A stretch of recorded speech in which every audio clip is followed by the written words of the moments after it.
Check out what the satisfied Dan Gemus real estate team clients are saying about working with the Dan Gemus team. Visit dangemus.com. I got to thank you for being a voice of reason in a sea of insanity. Now back to the Dan Gemus Real Estate Show on AM800. All right, everybody, we are back here on the Dan Gemus Real Estate Show, and it's time for our segment with Patrice Surette from Goldmar Property Management. Hey, Patrice, how are you? Good. How are you? Well, fantastic. Now, you were just telling me during commercial break you're in a bit of pain. Well, you were in some pain. I was, yeah. I've got some drugs, but yes. What happened? I cracked my crown. So I had a crown on one of my molars, and it actually broke off yesterday. So I had to go to the dentist for an emergency this morning to make sure, that it's okay.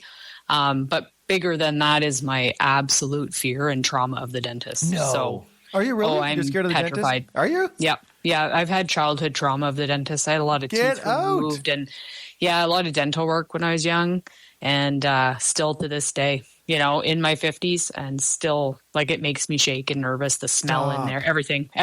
Yep. Wow. Yeah. It's very, so I had to go, and all they did was do an x-ray. They barely touched me, and I was still shaking. I didn't know that about you. Yeah. No, it's something to do with the dentist. I don't know. It's very traumatic for me. Wow. So that's my day. I can't say I love going to the dentist, but I don't mind it. It's just I find it annoying and how long it takes. And exactly. First of all, I think every dentist office needs to install TVs up on the ceiling that you can watch. Yes. Instead of watching nothing. Yes. And having a conversation that you can't really have a conversation with. Yeah. How's your day? And meanwhile, my hands are clenched on the I can barely it's so nerve wracking for me. It's very, and a lot of dentists here, I think maybe some are starting to, but very few offer nitrous, right? So if you can get that laughing gas, it just takes that edge off, but very few do it here, surprisingly. Wow. Mine does, because I've had some, little bit of work done, and they gave me that stuff. So it was good. Okay. Well, good. I'll need your dentist's name, because mine does not. Oh, yeah, get out. Yep. I'm happy to pass you mine along. Thank you. Actually related to the family. It's Nikki's cousin's husband. So okay. There you go. Big shout out to... If I could be knocked out, clear to unconscious, I'd be happy. Even for a cleaning. Yeah, I can't do it. Big shout out to Dr. Ray Lanou in Windsor. So, there you go. There you go. But that gas is amazing. It just the second they turn it off, it's you're little, back. It's like you had a glass of wine or something. It's just a little just bit, takes the edge off without the hangover. It's great. Right. And my issue was tiny. I just had a chip tooth I had to repair, but nothing. It's crazy, all the same. Yeah, it's even cleanings, it's just, I don't like it. I have to work myself up. I cancel twice before I end up going. Wow. It's really bad. Yeah. Yep. I just get annoyed with how long it takes. I'm like, can you just hurry this up a little bit, because I've got things to do, and this is not one of them. Right? So, yeah. I know. Yeah. But you want to have clean teeth. Yeah, well, that's it, right? Okay, so this is a segment about property management and landlords. Yeah. So what's our segment in regards to today? I think just to talk about a website called OpenRoom. If there's any landlords out there that have ever not looked at that website, it's a super great tool.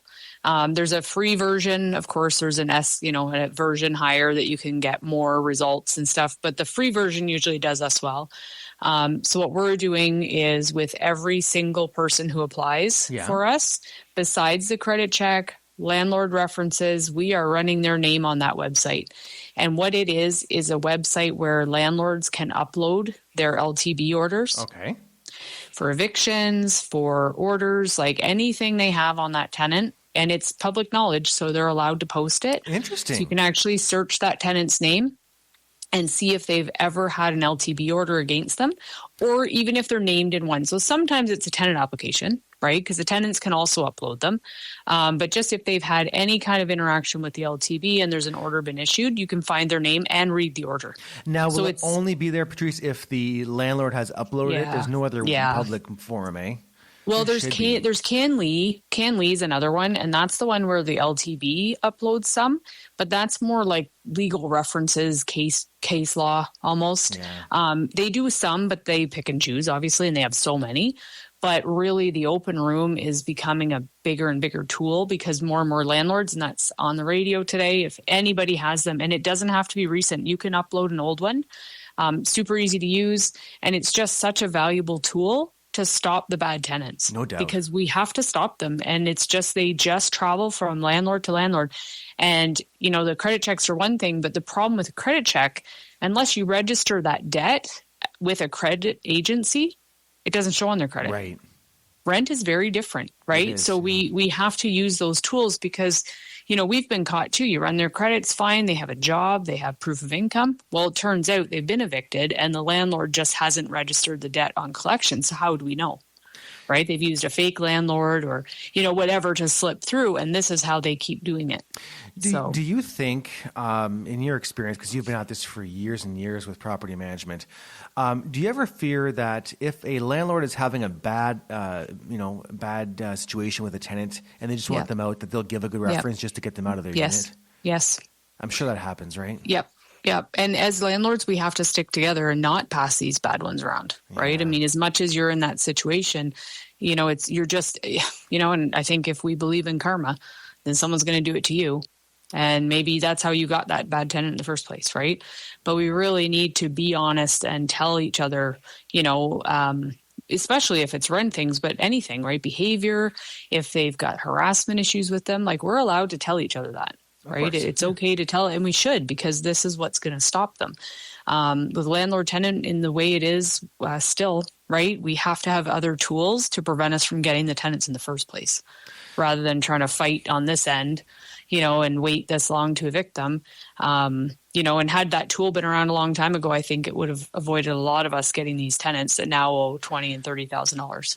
Now, on that note, Patrice, if there's a landlord out there who has a vacancy to fill, and they're trying to find the best tenant, what other tips do you have aside from calling references? Is there something else that you can look for when looking to place a tenant? Yeah, I mean, best chance? we ask for proof of income, being the 2 most recent pay stubs, just so you can prove that they're being paid, because you can say you work anywhere, right? And I would also call that reference as well. Call the reference, call the job.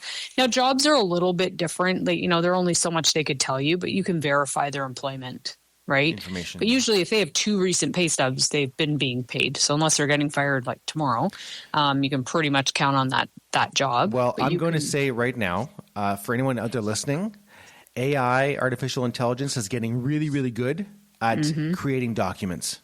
Right. And so I'm going to suggest to everyone out there that they always call the place of employment to verify that they are, in fact, still employed there. Yep. Because it's very, very easy now to recreate employment letters. Documents. Yep.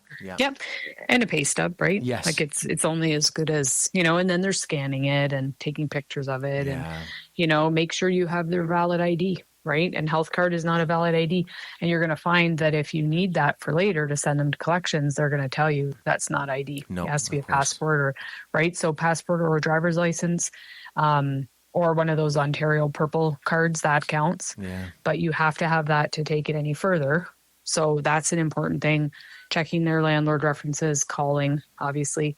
Drive by where they say they live. See what the outside of the house looks like. Because if it's a disaster outside, there's a good chance, right? And call the previous. Like on our application, we asked for a current landlord and a previous.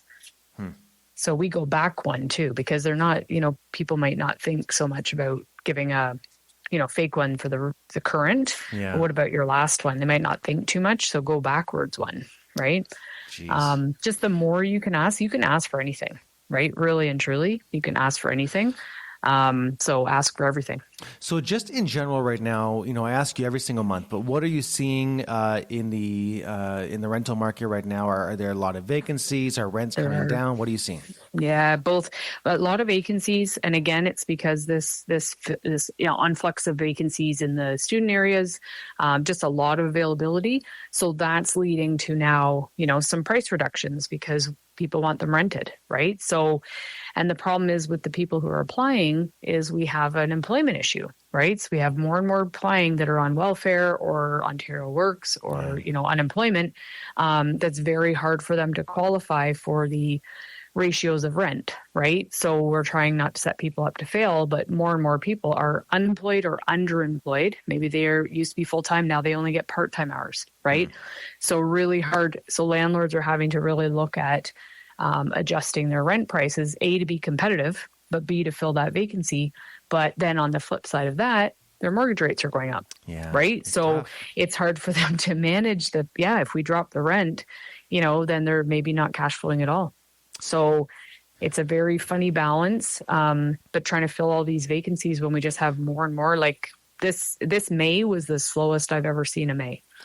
Now, as far as students, we've been hearing from the university and college, not just here in Windsor, Essex, but across the province and the country, about how the lack of international students is really, really affecting them this year. I'm assuming you're seeing the same thing in the rental market.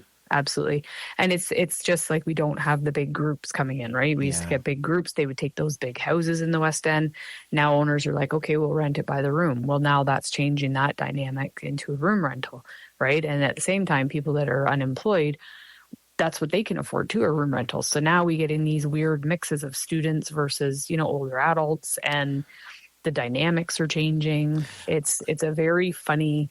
I think of all of the landlords, all the investors over the years that have purchased a little house with the intention to rent out the rooms and expecting that income from the room rentals. And it's got to be harder and harder to get these this time. Well, and again, there's so many, right? Yeah. So, where they'd be sold on the fact they could get $650, $700 for a room, but now there's so many, we're down like $500, $550, like back to those rates, right? Which to me is going to be affecting, because they purchased those properties at the highest value, expecting to get those higher amounts on the room rentals. So that'll cause some issues down the line, I'm sure. And no one would have expected this enrollment thing. Of course. This is completely out of the blue, right? And no one could have ever anticipated that.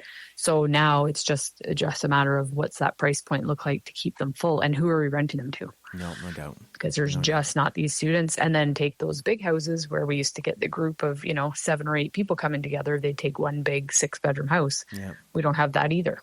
So it's a bit of a funny market, and everyone's just waiting. Like people are afraid to make moves, and I think you would see that in real estate. It's just a very Well, we've seen picking up the last couple of weeks is picking up drastically, actually. But we'll see what the next few months brings. But that's what we've been seeing. Are you seeing the majority of the vacancies in the room rentals, or are you seeing them in 1s, 2 bedrooms? Where are you seeing them mostly? Mostly the room rentals for sure, and then 2 bedrooms, and then big full houses over in the student areas. Interesting. Yeah, that would never have been, like, never, ever have I seen them empty. Like these big houses. I wonder if that's just because of, again, the pressure on the prices, right? And folks trying to save on budgets. They're going for a 1-bedroom as opposed to a 2 or a home.